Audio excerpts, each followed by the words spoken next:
I think it was his best game as Ole Miss Rebel. If you remember, and I think you were covering this, David, his freshman year against LSU, I think he had like 21-9, and he was really locked in offensively. But tonight, based on the circumstances, the enormity of the moment with this historic night in our program, he really stepped up and made hard plays. That was a hard game. Alabama's a good basketball team. You know, they're a group that you see why they can beat Notre Dame and win at Clemson, beat Wichita State, because they're tough. Avery's done a tremendous job, and I can't say enough about Retman Obasahan. He's next to impossible to stop off the dribble. Between he and Moody, you probably saw as two as explosive of guards as you'll see in the entire league. But Cephas was the guy that galvanized us, made hard plays through contact, kept balls alive for us, and really was the difference of the game.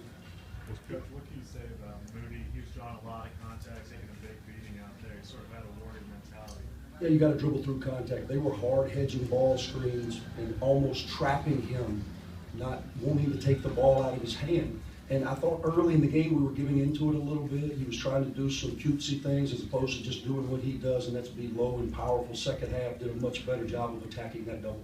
With the halftime deficit, how much did you lean on Moody and Tyus? I leaned on everybody, my man. I leaned on the acoustics of this building. We gave it a good test at the half.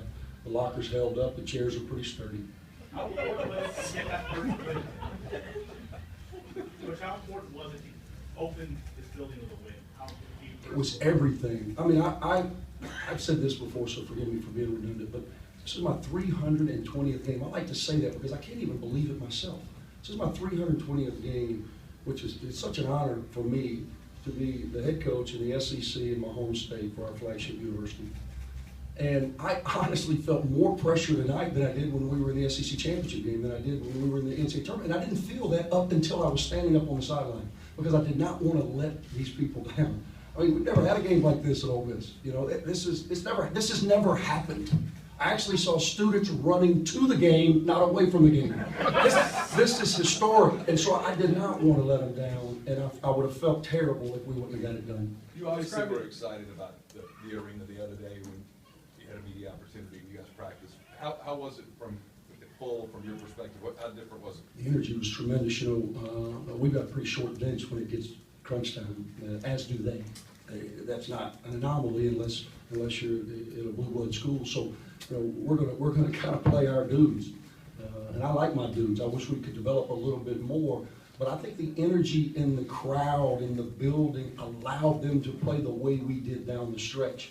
It's very difficult for me though because eye contact's not real big in this generation. If you notice that with your children, they don't look at you.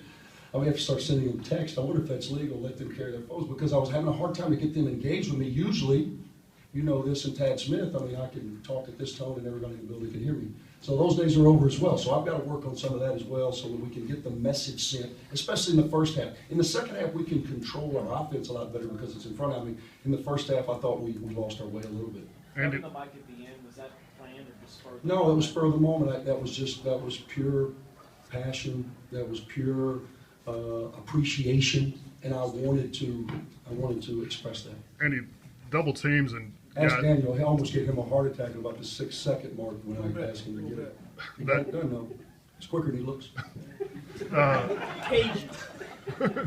Teams sending two guys and trying to get the ball out of Moody's hands. Obviously, teams are going to do that. Do y'all practice that? And We do. You wouldn't know it. Yeah. You know, I can understand your question, but we do practice it, and we just got to be aggressive.